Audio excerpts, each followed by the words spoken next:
Video बना है इसको दिए थे अभी इनको अभी नहीं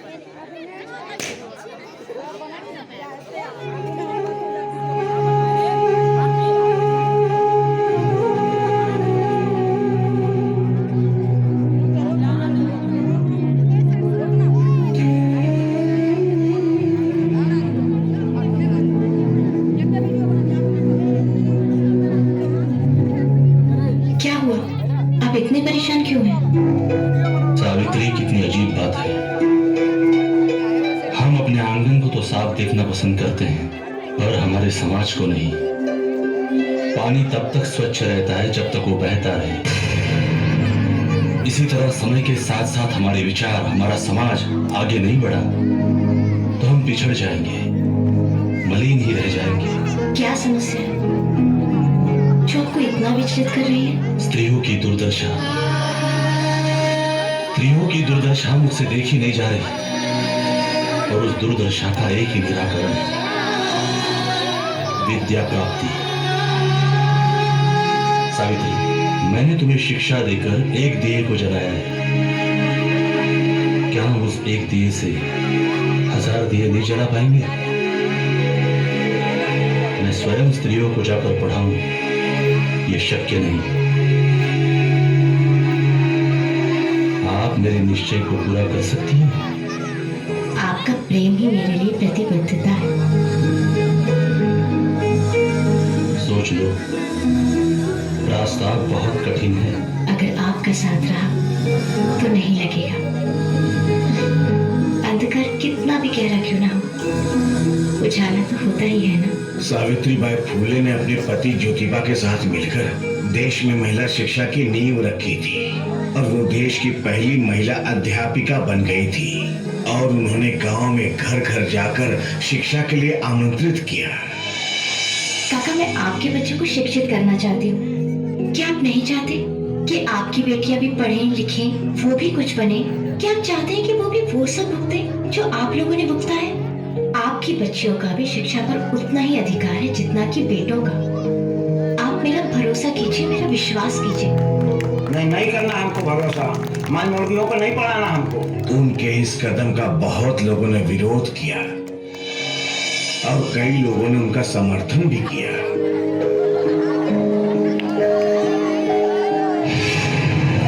ऐसा करके उन्होंने घोर ब्राह्मणवाद के वर्चस्व और पेशवा साम्राज्य को सीधी चुनौती देने का काम किया था।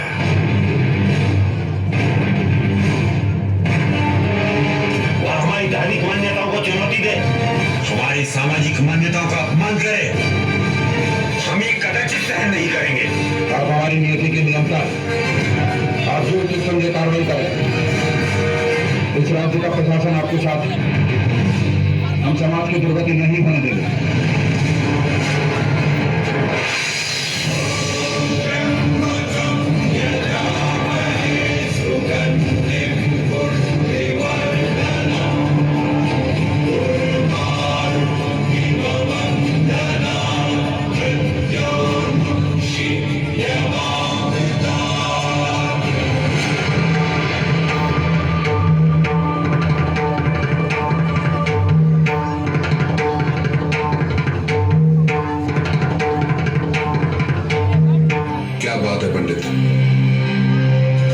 शांत लग रहे हो, और शांतता हमें पसंद नहीं। बोलो क्या बात है? समस्या है महाराज। क्या समस्या है?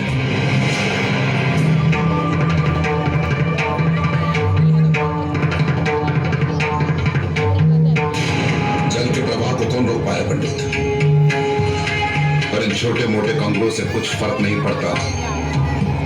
समुद्र हो या नदी, साम दाम दंड भेद, हमें जो करना है वो करेंगे, परंतु स्त्री को आज रोकेंगे। तो महाराज, बच्चों, शिक्षा तो एक ऐसा प्रकाश है जिससे जीवन के सारे अंधकार नष्ट हो जाते हैं। शिक्षा तो एक शक्ति है जिससे हम अपने अंदर की सारी कमजोरियों को दूर कर सकते हैं।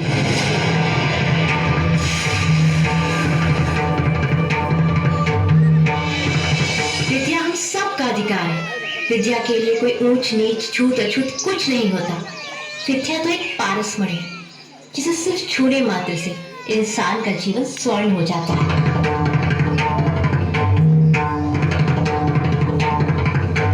विद्या से इंसान सिर्फ स्वयं का ही नहीं बल्कि पूरे समाज का उद्धार कर सकता है। समझे मेरी बात? बंद करो ये सब के सब अपने घर जाओ और यहाँ आने का तो साहस मत करना। अरे जाओ। अरे रुको, ठहरो, सुनो तो।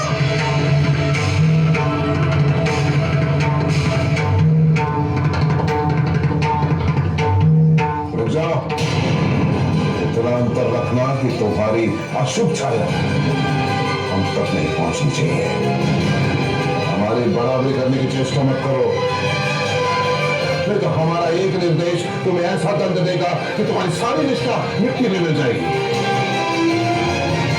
हम स्वयं यहाँ की व्यवस्था है, हम स्वयं यहाँ के दंड है, हम स्वयं। देखो सावित्री, यदि कल तक तुमने अपना ये प्रयास बंद नहीं किया तो कल के सूर्यास्त तक तुम सदा सदा के लिए अस्त हो जाओगे। एक सावित्री के अस्त होने से मेरा निश्चय अस्त नहीं होगा महाराज। लोगों को शिक्षित करना कोई अपराध तो नहीं। अरे हमारे शास्त्रों का विरोध करना ही सबसे बड़ा अपराध है। किसी भी शास्त्र में ये तो नहीं लिखा कि शिक्षा प्राप्ति अपराध है। तो तुम अभी हमें ज्ञान दोगी? हाँ सावित्री, हमें ज्ञान दोगी तुम? नहीं, मैं सिर्फ अज्ञानता मिटा रही हूँ। इसका परिणाम बहुत बुरा होगा सावित्री। चिंता नहीं। अरे बहिष्कृत कर देंगे तुम्हें, दाना पानी उठ जाएगा इस गांव से, बाहर निकाल देंगे गांव से तुम्हें। तो एक नए समाज का निर्माण होगा। तो तुम हमें ललकार दियो। नहीं महाराज, ये पुकार मेरी नहीं बल्कि आने वाले कल की आहट है। अरे तुम्हारा